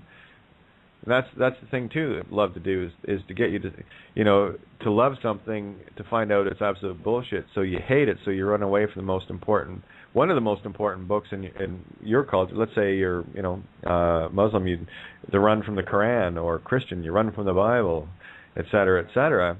And these are the very code books that unfold the entire game for you once you learn how to read them. To such an incredible depth, I can't even begin to formulate into words. But there you go. So jump in, guys. Questions, comments? Keep going. This is good.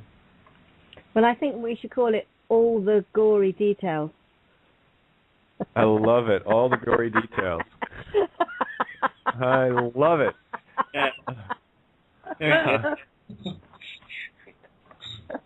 Well, you've got all ego or gory, right?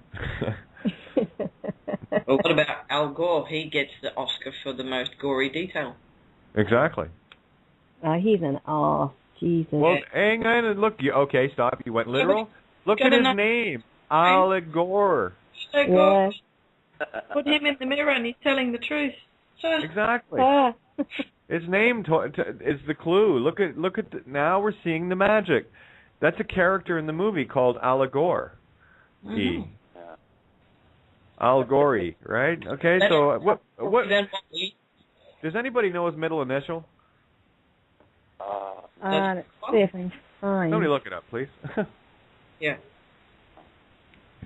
I'd love to see his whole name. Do you see what I'm saying, though? Who else? Well, look at the presidents. Bush, right? What do they talk about in the Bible? The burning bush. Albert Arnold. Albert Arnold Gore. Albert Arnold Gore. Hey. Yeah, Al Gore. Yeah. Just a coincidence. Everybody look away. It wasn't Benjamin or Peter that his middle name was. Right. It was Arnold, right? It's the letter A. Al Gore. Is that like freaky enough for you? That works for me. That shit. He carries around blood. Oh, and guess when his birthday is? 31st of March, the eve before April Fool's Day. Yeah, I do. Wow. We're playing a joke on ourselves. People, lighten the fuck up. Yeah. Start having fun. Don't get wrapped up in all the dramas, Oh, hilarious. This all turns into a big Smurf story that way. Well, think about it. Here's one side of us playing a joke on the other side of us to see if we'll fall for it. And this is going to be an infinite game. It's beautiful. Right? We're not falling for it anymore. It's okay, I got me this time. Right? The duality, right? You're dealing with, look at the playful nature between the male and female, right? It's basically a game of who's fucking who this time. Yeah. It's always a good idea when you're looking at the allegories and putting shit in the mirror to stay away from the edges, because that's where the destruction and creation edges are. If you stay slightly away from the edges, you can observe. If you sit in them, you become one or the two of the polars. Exactly. You kind of got to get them both together to see the whole picture. You know? But seriously, it is. For me, it's one big practical joke, and it's like, okay, now imagine this is all a joke now, and then you have to look back over your life and all the things and how you reacted to them. Are you going to laugh at yourself or what? Damn straight you are. Oh, I'm an infinite God, and I did that. I don't believe that shit. Oh, my God. I doubted that. Holy shit. Ha, ha, ha. That's what bliss is. It's laughter. Just imagine if you didn't forget you created it. You wouldn't have the laugh. So even that is humor. Exactly. We create the game for ourselves. Well, it's like in the song. Just came back to me there. You're fooling yourself if you don't believe it, and you're killing yourself if you don't believe it. It's true. Yeah, so there we go. Let's go down some other fun names just to show people where the fear porn really is. It doesn't exist. There was a good one. Colon Powell. Yeah. Okay. Why would you say colon? Why would you call it colon? Well, it's you got your head up your ass, and your L's getting punched. Your power of spirit, Powell, right? How about Madeleine Albright? Exactly. Have a look at these things and see who the supposed stars in their movie are, and look at who the stars in our movie is, right? So this is a beautiful allegorical war, and it's not even a war. It's a game. It's a pretty intense game, but all things for a reason. Yeah, another nice one. especially seeing the condition the man is in, mandala. Those round symbolic images, mandala. The man's a walking image, icon, not just literal, but ethereal as well. He's a mandala. Absolutely. I just looked up Colin Powell, and he's Colin Luther Powell. that's a gift thrown in. And the first word that I've got out of lexigramming his name is power. Yeah, cool. Prowl. Predator. Yeah, I'm just thinking of, as soon as I thought of Obama there, I thought of the Queen Mab speech from Shakespeare, Romeo and Juliet. You know, and that always ties back to the Stairway to Heaven, right? It's just a spring clean for the May Queen. That's Queen Mab, right? So everything connects. And that, what I've been learning to do more and more every single day, and it takes practice, is to trust myself. Not second guess. It's just a, no, it's that. No, it is. Everything is perfect. I'm going to drill that one home until people get it. Yeah, my dad had a good one on Obama last. He said, "Oh, bomb ma." So he's going to start throwing bombs on some people's ma. Yeah, absolutely. Oh, no. In the mirror, yeah. Yeah, and what's, original name Barry Soetoro, right? Yeah. Saturno. Bar Society, their light. And again, this is not about making Christ and Antichrist. We are all each the Christ or the Antichrist. We choose which side of the game we're playing. And you can't have a game without two sides, right? We just happen to be the bigger side this time. Well, you can divide the game in three. It's the royalty in the edges and the pawns in the middle. And the pawns are playing the game.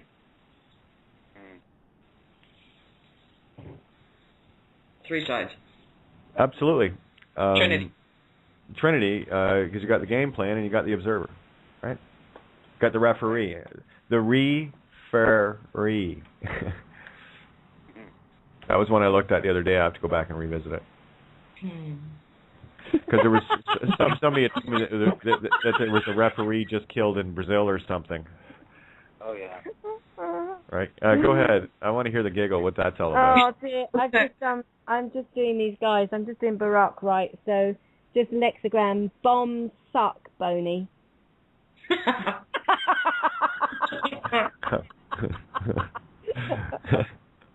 Now we're getting somewhere.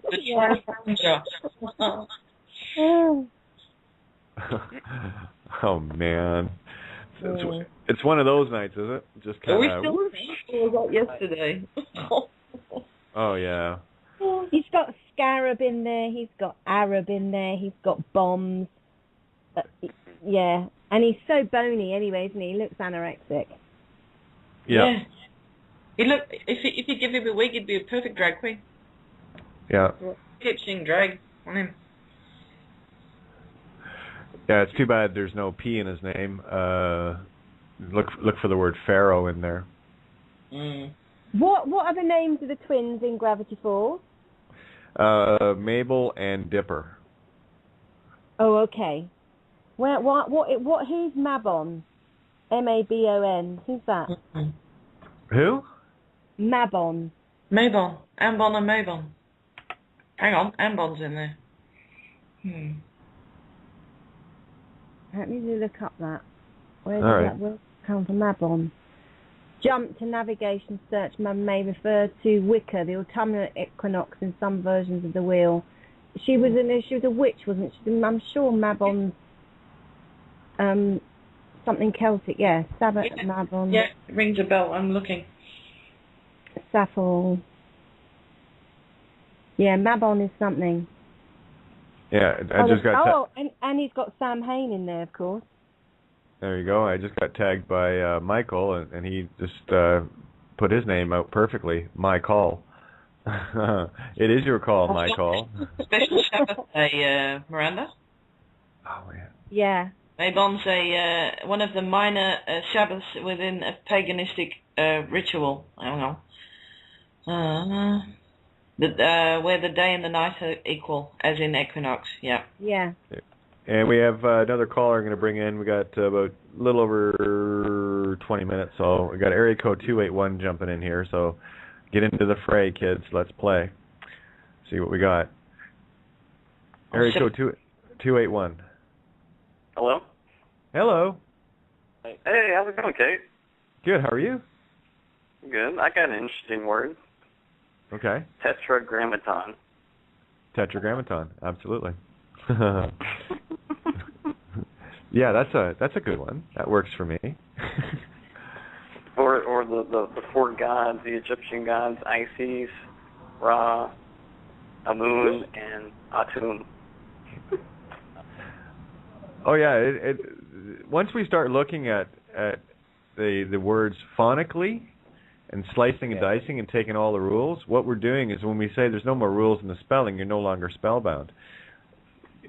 The minute you say a word deliberately wrong, that's why they came out with that kids that were having a hard time, quote, spelling, unquote, they brought out phonics, like hooked on phonics, right? So there's another clue, and of course I've got an essay along the same lines. Yep. That's where I inspired, hooked by phonics, right? And that's what we did. Oh, thanks, Mary. The service around here is incredible. Oh my Coffee. God. Uh-oh, here we go. Okay, so Barack Obama, I am Bush, an Arab bomber. Whoa. Oh dear, it's all there.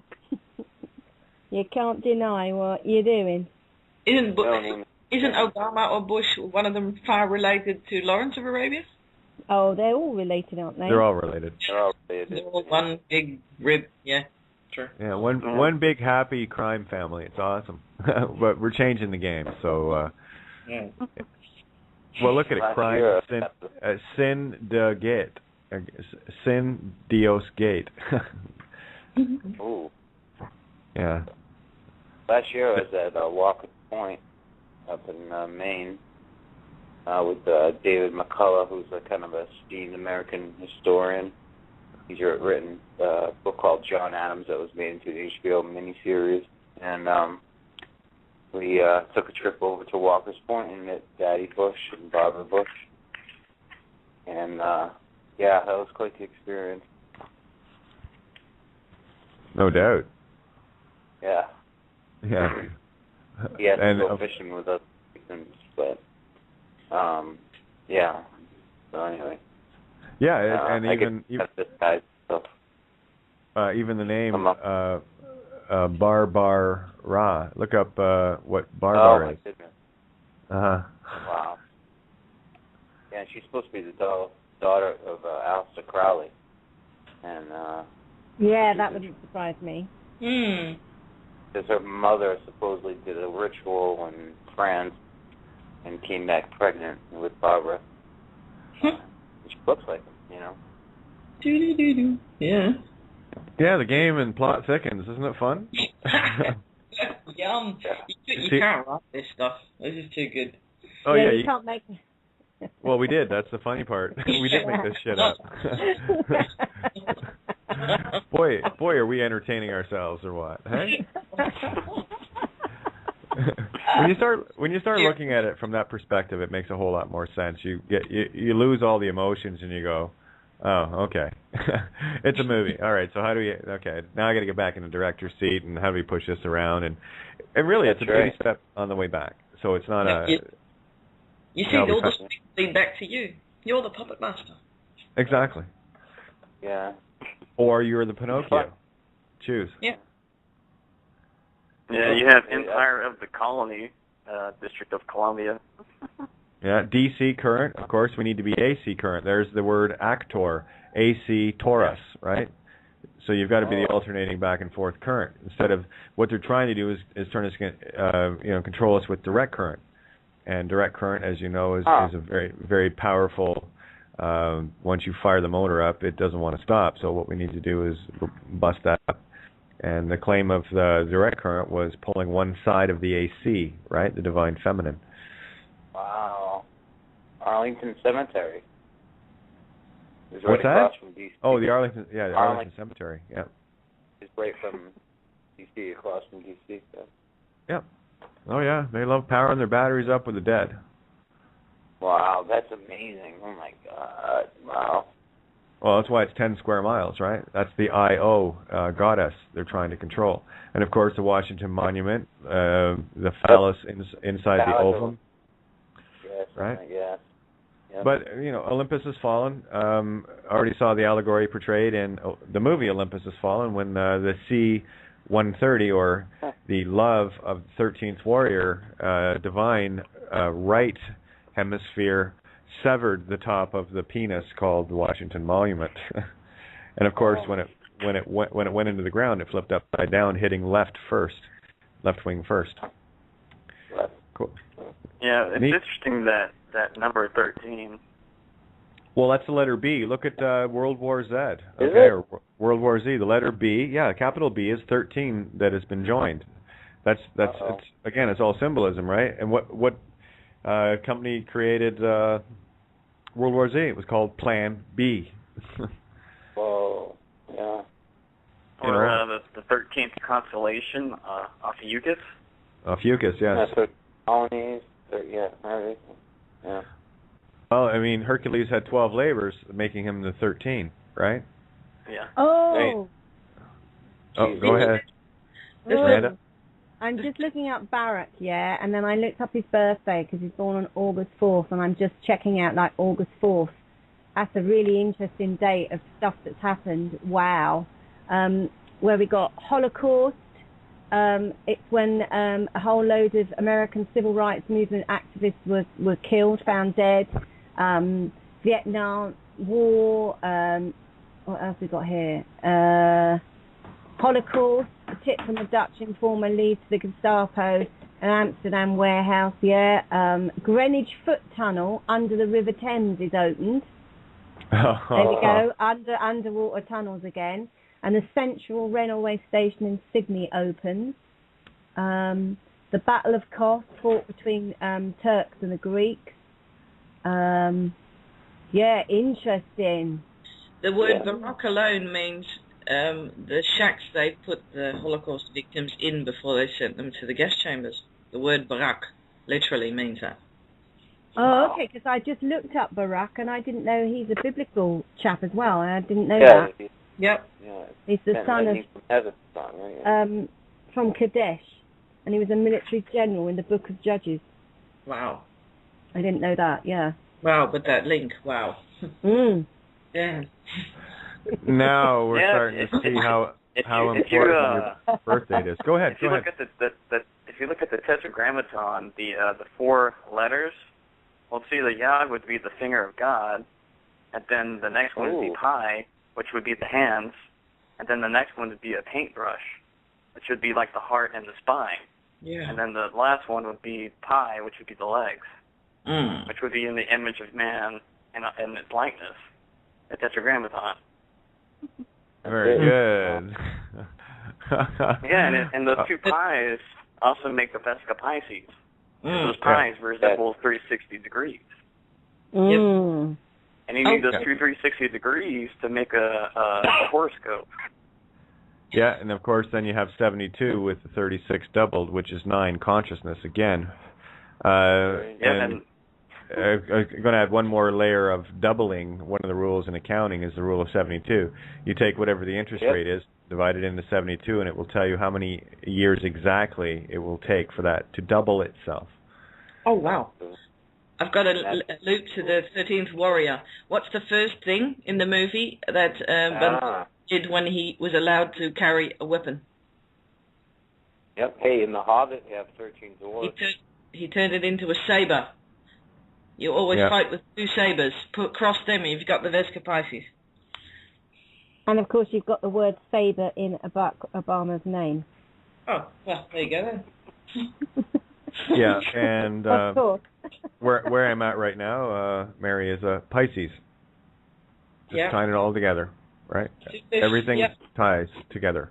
Yeah, he's the old paradigm still, masquerading as the new one. There he is. I gotcha. Well, the Emperor, you have no clothes. Time to get naked.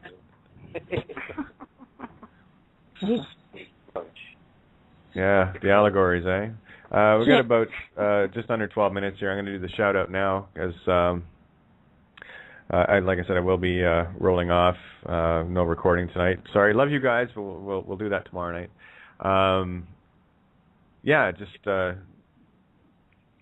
wow, what a day! What a great. I love it when the All Stars show up. Everyone just kind of goes woohoo, and there you are. But well, that.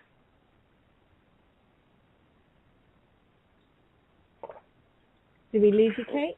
Hello? Did Kate get knocked off? Oh, I'm here. Sorry. Yeah, sorry. That's my Skype doing the auto mute again. Yeah. Anyway, I just want to say you guys are proof. I didn't need the proof. I already knew it. But the nights that I'm not 100%, bang. I don't need to be. That's why I keep telling everyone we do this together, and you guys carried the show tonight beautifully. Thank you. So that goes without saying, and it must be said at the same time. Great big thank you to criticalmassradio.co.uk. Paul Giovanni, Lisa, the crew at Critical Mass Radio, thank you very much for the platform where we know we are changing this planet, this universe, this paradigm daily. Love you. Love you. Love you. Right, back at you. Pretty cool, eh? Yeah. Now, do you believe me how incredibly beautiful and wonderful and awesome goddesses you all are? You starting to believe me now? Yes. Yeah. Okay, good. Because I'm tired of being the only one, you know? Oh, that was an egocentric joke. I like that. That was good. I'm going to keep that one. Yeah. I'll say that for another show. One good thing is that around this table it is, and it may be an ego thing still, but it is safe to let this part of us show and shine. And that's a gem. That's for me the gem. That's why I come back, sit at the table again and again. Because if I can do it here, I can end up doing it everywhere. This is the baby step. Yes. This to me is the beginning of the yellow brick road. Yep. Because I'm pretty sure if I step outside, they'll arrest me, put me in a white jacket and say, here, take this, love, you're nuts. So I'm not going to serve myself or the world by doing that. Exactly. I'm only prolonging the mindfuck if I do. So one step at a time, one show at a time, and one person at a time. That's all it takes. I did my whole music gig based on that premise. It didn't matter if I had 1,000 people in the audience or 10 or 100. It didn't matter to me. For me, I went to do every show to get one new fan. That was it. Yeah. I had no expectations. Hey, Kate. Yeah. The song this is Brandon. I heard what's your website say? I heard your signature song there. Oh, Feel the Broken Dreams, yeah. Oh my God, it was beautiful. I couldn't believe it, and I actually went to the articles. Speaking of synchronicities, tonight, and I went and read. It's a tremendous resource, and I read the Hook on by Phonics article just tonight, and so it just seemed to be a coincidence, or coincidence you call it, as Tolkien likes to say. That we would be talking about spelling and naming tonight. And my middle name is Marshall. It's very interesting because I studied the law for it and kind of dropped out of it and now awake to kind of what it really is, thanks to you and others, Well, that's it. We do this together. Yeah. I mean, you'll bring clues to the table. I'll bring clues to the table. Miranda, Ninja, Patty, everybody. Bindi. Who else we got in here? Brandon and area code 281. Yeah. Yeah. Who we got? Interesting. Oh, this is Jonathan. What's that? Charles, okay, good. So I just want to make sure everyone's included tonight. And, of course, everyone that's tuned in is definitely tuned in. There's no question there. But again, look, this is a prime example of everything I quote, preach, unquote, in that you guys did this show. This wasn't mine at all. And I love it. I loved actually just sitting at this table tonight for a change. I got to learn. It's kind of cool. Yeah, me too. I want to hear more of Miranda's notes on movies now. Oh yeah, Miranda, the word elf, absolutely. And that's something too. Yeah, that's what we call her. Lexigramming word elf. Have you ever looked at Tolkien, Miranda? Any of Tolkien? Sorry? Tolkien. Have you worked at Tolkien? J.R.R. Tolkien? What's my what? Have you ever looked at J.R.R. Tolkien? Yeah, your connection's not great, Brandon. It always sounds very muffled. So J.R.R. I do know him, and what's interesting, I was lexigramming Nikola Tesla the last few days, and of course he's got Tolkien in his name. Yes. Got that one. And a lot of other very interesting things in his name. Yeah. Interesting. I'll put my website in the room so that you can go there and see my lexigrams and stuff. Okay. Absolutely. Give your website out, Miranda, then I'm going to roll off with Field of Broken Dreams. Okay, it's www.wakeydejavu.co.uk. So that's wakeydejavu.co.uk, and I'll put it in there as well. There you go. Cool. Excellent. Thank you. And of course, anyone that wants to get a hold of me, get me at kateofgaia.wordpress.com. Thank you very much, Ninja, for putting that together, and some of Ninja's artwork's there as well. Very happy to have it. It's beautiful stuff. And to connect with me directly on Facebook, kate.rene.5, kate.rene.5. And on that happy note, we got enough time just to roll out with Field of Broken Dreams, and I can't say thank you enough, guys, for just a glorious evening. Thank you so much. Thank you, Kate. Thank you, darling, and have a lovely night on the tiles. Oh, I will. I got a little bit of a headache, but I'll be okay. I just need more sleep. So much love to you. Dog. What's that? Maybe a bit of hair of the dog. Oh yeah. Got to get on that. Exactly. It's either that or chloroform, one of the two. Anyway. All right, guys. Love you all, and we'll catch you tomorrow night, same time, same place. Be good. Lots of love. Don't be shy. Don't. Bye. Bye. Bye. Bye.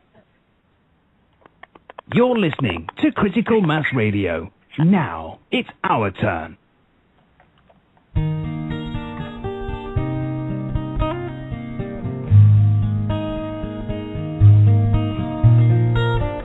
I've never seen before my eyes this dream. Yeah. I've never known what makes this child to see. Like tears from a mountain pouring gently to the sea, a curiosity. Will you dare to touch my soul? Is love so frail that we can't hope to be more than we are, more than our hearts can see? And if for any reason on this field of broken dreams we stand to lose it all, then for you, yes, I do it willingly.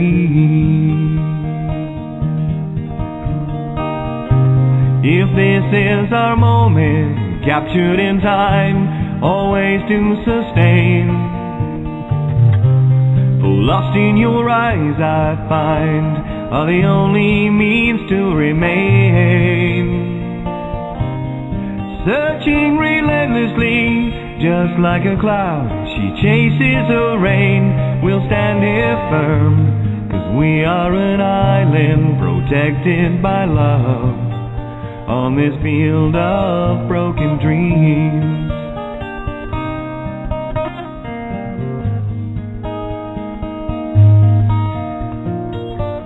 It's never clear, this path of destiny. That's why we're here, to find our need to be. Elusive as a rainbow, we can try to steal her gold, but she'll give it willingly. Will you dare to ask her though? We'll find a way, we must believe in us. There'll come a day, we'll soar, and when it does, the sky will have no boundaries. I will challenge every sea, I will never lose this dream. 'Cause for you, yes, I do it willingly. If this is our moment, captured in time, always to sustain, the lost in your eyes I find are the only means to remain. Searching relentlessly, just like a cloud, she chases the rain. We'll stand here firm, 'cause we are an island protected by love on this field of broken dreams. On this field of broken dreams.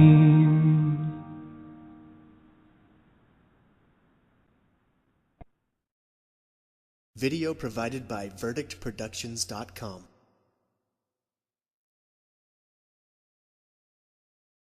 Bedivere, and of course he is missing one hand. He lost a hand in battle. Ties in with me, the Red Hand of Ulster. Red Hand of Ulster. Right. So, and of course you heard me break down Ulster. U, the international symbol for electricity. L, the power of spirit. S, the divine feminine. Of course, stir. You've got STER, which is star. Divine feminine and also divine masculine, but more specifically with the ER because it's the dark. See, star is 6 in the mirror, that's A, and stir is 9 in the mirror, E, uppercase E, or lowercase e, lowercase a. When you flip them around, they're 6 and 9, or yin and yang, or light and dark in the mirror, you see. So that's why they had to steal our dark, right? It's not a register, it's a register, and that's a divine feminine. So there's the Ulster, right? It's the complete package in terms of the fourth chamber of the heart, or fourth province, right? I talked about that in one of the shows previously. And it's the sign for Cancer as well, isn't it? Again, more water. Mm-hmm. And what are we in right now? Oh, lo and behold. Oh, yes, lo and behold. And you'll like this little bit, because when they come to attack this manor house, the father, to save the girl and his son, he takes their name tags off their bedroom doors and burns them. And I thought, how amazing this is. Sort of, in a sense, the burning and resurrecting of their true names made me feel that. Yeah, it was totally cool. Lose the name, and that's an all allegory. I mean, I've got to see this thing because it sounds absolutely giggly in allegory. Yeah, and I so want to maybe you get bits that I didn't pick up and stuff. Yeah. And he's trying to, and that's it. So then they set fire to everything. So the chap's trying to get out of the room, and he then comes across this red box. It's not an emergency box though, but it's got a huge X on it. And I thought again, X marks the spot. And then he unlocks the door. There's fire, and he gets thrown across the room from this blaze, and he lands on this statue, and it's a ram's head. And I thought that was really interesting. Oh, that goes far beyond interesting. Yeah, the whole thing about fire as well, right? When we're talking in terms of creation, fire is Gemini's spirit, The cardinal aspects are fire, and then you have the earth and water coming in. I'm sure there's a ton more of allegory showing that. But where was I going? Promethean fire. That is for me the awakening. It's this key to the inner kingdom, right? Yeah. Yeah. That was something you had put together as well. So everything is hidden in plain sight. You just got to have the eyes and ears, both of them, to see and hear it at the same time. Kindergarten guys and girls, it's show and tell time. Let's play. Mm-hmm. Reveal the world. Reveal the illusion. Lose the distractions, right? Right? Absolutely. Well, I was just going to say, look at the word tract, from tractions or tract of land. Lose your footing. Distract ions. You'll lose your footing if you get caught in the distract ions.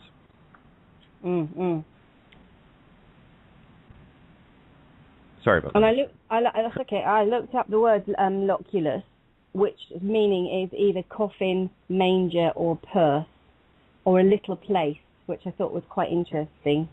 And of course, it is a lock for us, lexigram. Exactly. And just every single frame of this film blew me away. As the chap comes out of prison, it starts raining, and then they pan in, and so he's coming out, and he's been there, it's raining, he's being cleansed, he's being distilled. And as he comes out, on the side of the prison wall is the Gemini sign, of course. Nice. And this was kept being repeated all the way through it. His father lives on Sacred Island.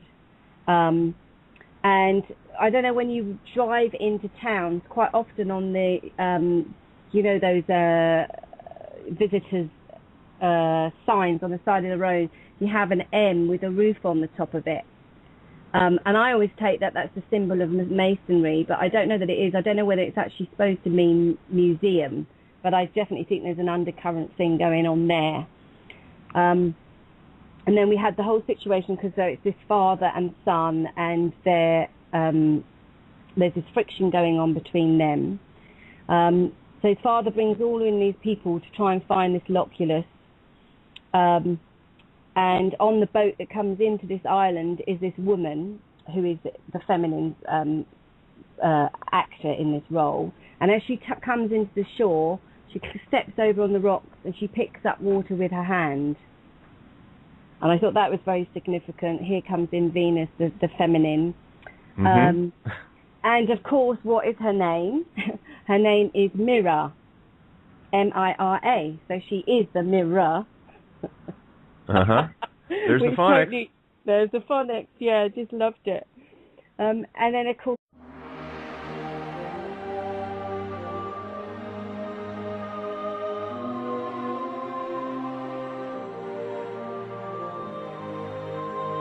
Please note the views and opinions expressed by the hosts on this show are not necessarily the views held by the station. You're listening to Critical Mass Radio. Now it's our turn. Hey, good evening. Welcome to Outside the Box. You're on Critical Mass Radio. I'm your hostess, Kate of Gaia. Saturday night. Yeah, wow. Still airing from an undisclosed location somewhere in the Milky Way galaxy. I'm not quite sure where, but we're broadcasting. We're here. Yeah, what a beautiful day. It was extremely hot. We went out and about for a bit and spent a little time down by the lake observing all the extras, and didn't see any co-stars in the movie, but it was very interesting just to people watch and see yourself from a different perspective. And that's quite literally what you're doing when you're observing others. You're observing yourself. So don't be too hard on yourself, eh? Don't beat yourself up too much. Just thought I'd mention that just because. Anyway, yeah. So see, there's the other thing too about actually getting some social time.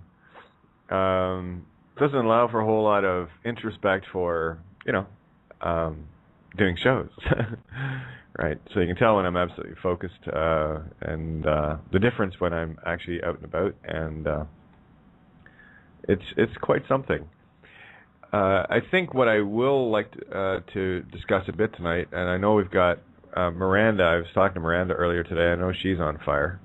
I want to discuss the movie Revelation. I haven't had a chance to watch it yet, but I will. But I'll open up your mic, Miranda, and where's one sec? Get down here, and we have, we'll throw Ninjas open as well. The Three Fates, right? But Miranda, are you there, honey? Hey, lovely. Yeah, I am. Yeah, great chat. Yeah, great chat earlier today. It was awesome. Whoa, yeah. Wow. Woo!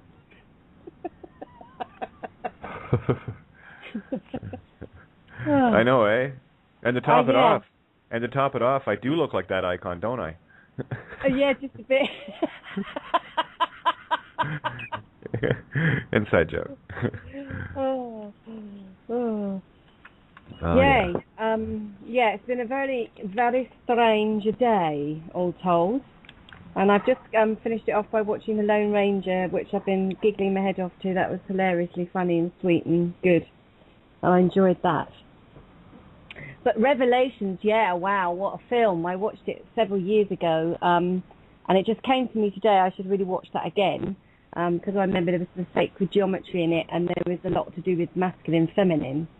And I just wrote reams and reams as I was watching it. It was spectacular. Right on. Just before you get going, here's another one for Revelations.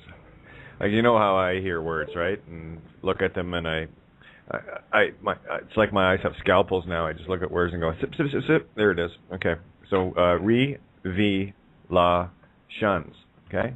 Re, as in Ra, you, the light of God. V from verily, truth. Right?